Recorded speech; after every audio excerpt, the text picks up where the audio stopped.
É claro. Doutora Beth, a pessoa que é codependente, ela está mais suscetível a relacionamentos abusivos ou com pessoas narcisistas. As pessoas falam, ai, Virginia, parece que eu tenho um imã para narcisista, porque eu tive uma mãe narcisista e todos os meus ex são narcisistas. É imã, doutora Beth? É imã. Exatamente. Eu acredito que sim, que tem imã. Agora, é interessante, não é somente para narcisistas. Eu diria que é para relacionamentos complicados. Também imã para psicopatas, imã para dependente químico, dependentes de jogos, dependentes de sexo. Então, é para pessoas complicadas, eu acho que de modo geral. Mas, né, e por que isso? Acho que é muito entender. Muitas pessoas perguntam para mim, mas por que existe isso? Por que a gente atrai essas pessoas? Porque a gente fica pensando que quer uma pessoa diferente. A gente não quer uma pessoa igual à mãe. Aí a gente acha uma pessoa que é igual à mãe. Ai, como é que pode, né? Aí o que eu explico, e de tudo que eu já tenho estudado, eu vejo o seguinte: a criança interior dela, primeiro, é a criança que escolheu essa pessoa. Muita gente fala assim, não, eu não escolhi, eu me apaixonei. Sim, você escolheu. Inconscientemente ou não, você escolheu. Porque a gente não se sente atraído por alguém por nada. Não. Algo em nós está escolhendo aquela pessoa. No caso do codependente, é essa criança interior ferida que está escolhendo. Então, já começa aí a situação. Quer dizer, pouco discernimento, pouco critério, é o desespero dessa criança. Então, às vezes, é o primeiro que deu um pouquinho de carinho, que chegou com love bombing, né? Que a gente fala, né? Aquele bombardeio de amor, e a pessoa chegou com toda aquela... Nossa, a pessoa se deslumbra, né? O codependente se deslumbra com tanto amor. Nossa, é tudo que eu queria, nunca recebi isso. E não percebe, não tem discernimento para perceber que a coisa está rápida demais. Tanto amor, só um dia de conhecimento, tanto amor, sabe? Estou dando exemplo, claro, né? Mas assim, então, primeiro, a criança que está escolhendo esse parceiro. E por que a criança escolhe esse parceiro complicado? Porque ela precisa... lembra, a gente estava falando agora há pouco que a criança, muitas vezes, ela fica obcecada em conquistar essa mãe. Ela vai fazer tudo para conquistar, para receber o amor dessa mãe, o reconhecimento dessa mãe. Como ela não conseguiu, e ela continua com essa mesma obsessão, ela vai buscar alguém criando o mesmo contexto da mãe. Porque é nesse contexto, ela precisa vencer a dificuldade dela mesma. É como se ela fosse se superar e vai resgatar o relacionamento com a mãe através desta pessoa que é parecida com a mãe. Veja, se for uma pessoa saudável, tranquila, serena, não atrai. Não atrai essa criança adoecida. Não atrai por quê? Porque ela precisa do mesmo contexto. Alguém frio, alguém distante, alguém abusador. Ela precisa de alguém assim para conquistar, para dizer, tá vendo? Conquistei minha mãe. Conquistei finalmente minha mãe através dessa pessoa. Então é um resgate dessa criança, um resgate, é um sonho dessa criança, conquistar alguém. A gente pensa assim, não, a pessoa casa para ser amada e amar, não. Ela quer resgatar, aquilo não saiu da mente dessa criança, dessa estrutura da criança vulnerável, né? Aquilo de conquistar. E se ela precisa conquistar, tem que ser alguém que não está disponível, que não é amoroso, que é abusador. Então ela vai buscar alguém bem semelhante para continuar essa batalha da conquista dessa pessoa. É claro que tudo isso é inconsciente, e a pessoa, quando se percebe depois numa grande armadilha, né, acha que não é possível que isso aconteceu comigo. Cair de novo. Cair de novo. E às vezes uma vez atrás da outra, não é? E aí a pessoa fica... É por isso que muita gente se desespera, muita gente entra em depressão, muita gente se suicida, porque fala assim, não tem saída para mim. Um atrás do outro, 3 pessoas parecidas, o que eu faço? Eu não tenho jeito. Aí vem aquela história de dedo podre. Né? Eu tenho dedo podre, eu só escolho gente do mal. Né? E na realidade é um padrão que tende a se repetir, porque é o padrão que foi criado lá atrás e que não foi curado, não foi trabalhado. Mas a terapia faz isso. A psicoterapia realmente pode trabalhar para curar essa criança interior e esse adulto escolher alguém. Na medida em que esse adulto vai escolher, ele não tem esse desespero, não tem pressa, ele vai olhar bem, ele vai dar tempo, ele não vai cair numa historinha de uma pessoa que 2, 3 dias depois já está amando de paixão, entendeu? Ele não vai cair nessa historinha. Então, curar essa criança e voltar, assim, fazer com que esse adulto decida uma nova escolha. Aí a pessoa vai perceber que ela tem saída sim. Eu acho que também há uma conexão também, né? Porque você se assemelha àquilo que parece natural da sua infância, né? Você gosta de cheirinho, por exemplo, se você veio de uma família funcional, você gosta do cheirinho da sua mãe, você se assemelha àquilo. Se você tem uma primeira referência de abuso, parece que o olhar fica só, né? Opa, esse aqui me interessa. Esse aqui, que parece ser uma pessoa bacana, nem me interessa, nem olho, nem consigo enxergar, passa longe. Meu olhar parece que está em alguém. E eu sinto também que tem uma coisa de preciso salvar essa pessoa. Escolho uma pessoa complicada para ser a salvadora dessa pessoa. Isso faz parte desse perfil codependente, de salvar alguém? Sim, nem sempre, porque existem tipos de codependência, tá? Mas sim, é uma característica bem comum de querer salvar. Mas é porque muitas vezes a criança teve uma mãe, por exemplo, narcisista encoberta, que era, né, ou narcisista mesmo mais explícita, mas aquela coisa da vítima, que a mãe fazia todo esse jogo de vítima, porque o seu pai é agressivo, o seu pai me traiu, o seu pai... E faz todo esse jogo com a criança para ficar no lugar de vítima. E a criança, vendo a mãe no lugar de vítima, ela tende a entrar no lugar de salvador, psicologicamente, para tentar salvar essa mãe desse pai, por exemplo. Eu preciso salvar minha mãe. Eu preciso salvar minha mãe, eu preciso separar minha mãe. Às vezes a criança tenta separar até a mãe do pai, por exemplo. Tá? Então, essa questão de querer salvar é porque ela percebe que, quem sabe, se eu salvar essa mãe, ela vai me dar aquilo que eu quero. Faz muito sentido. Quem sabe, se eu salvar, ela vai ter tempo para mim, porque ela só tem tempo para ele. Quem sabe, se eu salvar, ela vai me olhar, ela vai perceber a importância que eu tenho para ela. E aí a pessoa entra num relacionamento adulto, ou pelo menos a 2 na vida adulta, tentando fazer a mesma coisa. Eu vou buscar os complicados para tentar salvar. Vou buscar um dependente químico para tirar ele dessa situação. Mas tem uma outra questão que faz as pessoas quererem salvar. É assim, eu não sou ok, tá? Eu não mereço muito, uma pessoa muito legal, não mereço muito amor. Então eu vou encontrar alguém bem complicado, numa situação ruim, para eu salvar, porque essa pessoa vai me valorizar. Vai ficar me devendo, né? Isso, essa pessoa vai me dar isso. Não é nem questão apenas de ficar devendo, ela vai me valorizar, ela vai ver o valor que eu tenho. Ela vai dizer, nossa, essa pessoa é maravilhosa.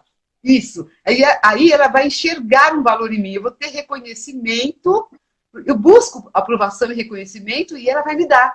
Porque eu estou salvando. Olha que coisa incrível que eu estou fazendo por ela.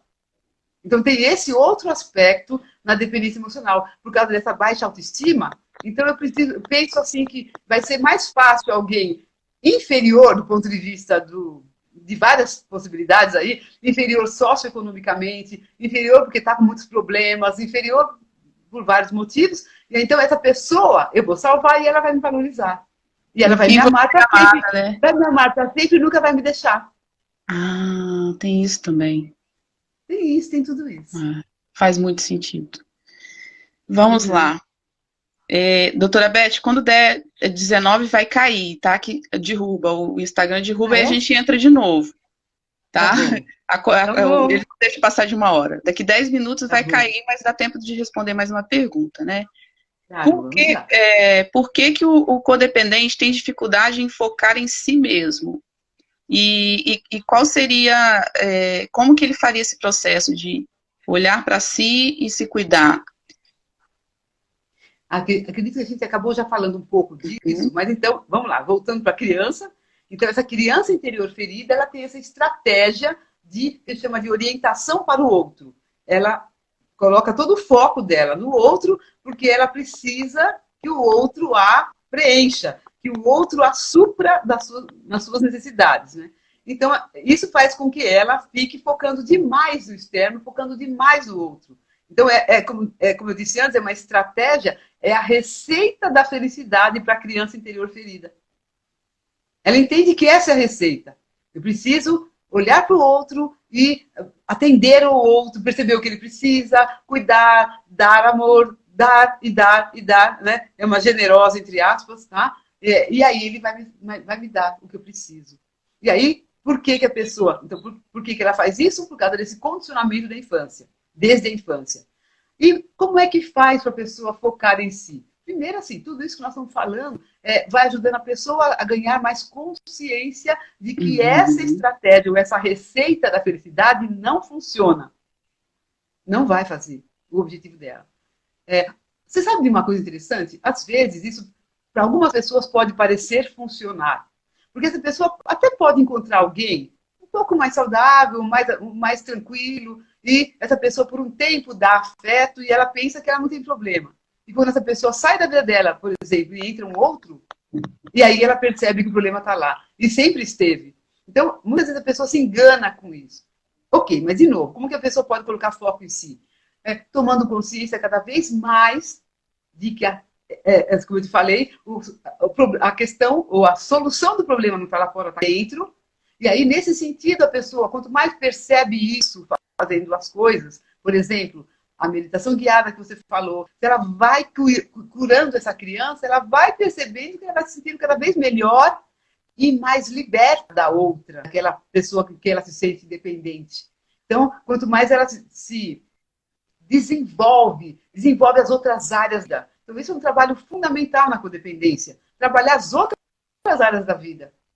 A gente, logo no começo do trabalho, faz uma abordagem para ver como é que estão as outras áreas. Como é que está a área social? Como é que está a tua área social? Como é que está a tua satisfação e teu empenho nessa área? Área profissional, financeira, área espiritual, área de lazer, falando de como a pessoa pode olhar para si mesma. Então, das várias áreas da vida. Assim, eu trabalho muito que a pessoa comece a cuidar da própria vida. Como é que está a tua vida social?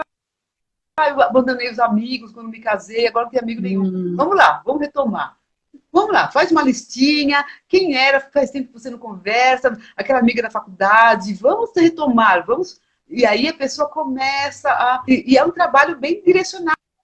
Precisa ter, assim, um foco claro de tarefas. Tá, essa semana, então, eu vou ligar para 2 amigas. Toda semana eu vou ligar para essa amiga. Vamos trabalhar essa relação. Estou dando só um exemplo, claro. E isso nas outras áreas da vida. E a tua área profissional, como anda? E a financeira? Então, a gente vai trabalhando. E isso é foco em mim. Tudo isso é foco em mim. Tudo isso ajuda a pessoa a tirar o foco do outro. E também a gente tem exercícios da cognitiva, da terapia cognitiva, para a pessoa, quando começar a vir os pensamentos do outro, ela tirar e colocar outros pensamentos funcionais, pensamentos de poder. São pensamentos automatizados, né? Isso. Então, ela tem muitos pensamentos automatizados que não têm poder, porque é sobre o outro, nós não temos poder sobre o outro. Então, ela tem pensamentos. Então, vamos lá, como é que você faz? Quando vierem, a pessoa aprende a identificar os pensamentos e trazer pensamentos dela mesma como alguém que tem poder. E a gente tem poder sobre nós mesmos. Então, o foco é constante nesse trabalho. É um desenvolvimento, é uma capacidade para desenvolver. Como é que tá aí? Pode fazer pergunta? Claro, vamos lá. O Rafael está perguntando se poderia dar dica para um relacionamento entre 2 codependentes. Existe isso também? Claro, existe muito. Bastante. É possível tratar, né? Com certeza deve ter. Sim, na questão o ideal, cada um se tratar. Porque no relacionamento é 50% para cada um. Mas, se os 2 não quiserem, um quiser, dá para fazer uma grande mudança nesse relacionamento. Porque quando eu mudo meu relacionamento. Quando eu mudo, eu convido o outro para mudar. Eu convido o outro, porque, veja, digamos assim, que o relacionamento está num certo patamar funcional, tá? Ou disfuncional. Se eu mudo, eu desequilibro a relação. Na hora que eu desequilibro a relação, o outro fica desconfortável. Então, ele precisa decidir se ele também vai mudar, se ele vai continuar, como é que vai fazer. Então, percebe? A minha mudança tem muito poder na relação. Então, eu não preciso me preocupar tanto com a codependência do outro. Então, tem gente que acha assim, não, só se nós 2 nos tratarmos. Não é justo. Eu vou me tratar e o outro não. Você está tratando a sua vida, você está tratando o seu bem-estar.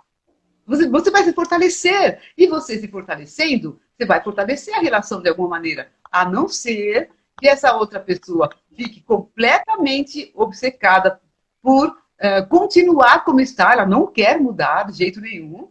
E aí ela vai tomar a decisão dela também. Pode ser que o relacionamento acabe até não sendo mais possível de acontecer. Mas muitas vezes, quando um muda, ele estimula o outro positivamente a mudar e o outro aceita a mudança. Então, não é uma coisa assim desanimadora. Se só um quer se tratar, não é desanimador. A Shana e a Sandra perguntaram se der muito carinho e proteção a esse filho, se ele pode se tornar codependente na vida adulta. Aí é difícil entender o que é muito carinho, né? É difícil a gente entender como será que é a realidade dessa pessoa que está tentando. E aí fica difícil responder, porque assim, não sei se eu consigo compreender o que ela quer dizer com dar muito carinho. Agora, vamos dizer assim, é importante ter uma medida razoável. Tudo em excesso é ruim. Tanto a negligência como um carinho exagerado. Então, se os pais estimulam demais ou dão carinho demais, talvez eles estejam criando um narcisista. Né? Então, também tem isso. Tem gente que elogia demais. Não, me falaram que eu tenho que elogiar meu filho. Então, a pessoa elogia o tempo todo, mesmo quando não faz coisas legais. Ah, meu filho, não tem problema não. A pessoa minimiza o negativo, não dá limites claros e realidade clara para a criança, então, de fato, faz mal. Então, se for em excesso... a grande questão é, quem está dando muito carinho porque você precisa dar muito carinho? É uma necessidade sua dar muito carinho ou porque a criança realmente precisa? Então, educar bem um filho significa entender o que ele precisa. E não dar o que a gente acha que ele deve precisar. Ou que nos falta, ou que nos faltou, né? Isso, que é muito comum. Eu não tive, então eu vou encher meu filho de carinho, porque assim ele vai ser feliz, porque eu não fui feliz. Ao contrário, você pode criar uma pessoa extremamente autocentrada e, como eu falei, até mesmo narcisista. Então, precisa ter moderação. Só que eu não consigo saber qual é o nível de carinho que você está dando. Então, até porque quem veio de um lar disfuncional tem um padrão de carinho e amor, às vezes até disfuncional, né? E não é carinho e amor. Talvez é pouco e pensa que é muito. Talvez é muito, pensando que é só muito. E eu percebo também em atendimento que muitas acreditam que superproteção é controle. Quando você vai ver de perto com essa lupa, na verdade não é superproteção, é controle. Controlar o filho para que ele não dê errado. Porque eu já tive medo, eu tenho medo porque eu já tive tudo errado. Já perdi tudo. Eu não posso mais perder a minha maternidade, né? Eu como mãe. E aí faz essa superproteção, só que na verdade ela está mais próxima desse controle. Sim, sim. Então, assim, para talvez medir um pouco mais, é observar mais a criança. O que ele realmente está precisando? Ele está precisando mesmo de mais carinho? Ou o que é que ele precisa? Está funcional? Está disfuncional? O que é necessário para ele? Então, acho que essa é a medida. Por aí vai se achar a medida melhor. Gente, eu vou pedir para vocês copiarem a pergunta e colocarem novamente quando a gente voltar, que vai cair agora. E aí eu não consegui ler todas. Nós vamos entrar novamente e vocês copiem e colhem lá pra gente. Tá bom? Já voltamos. Doutora Beth, eu vou encerrar porque vai desligar na nossa cara mesmo. E aí tá bom. Eu chamo novamente e você entra novamente e a gente reinicia. Tá bom, gente? Já eu entro de novo.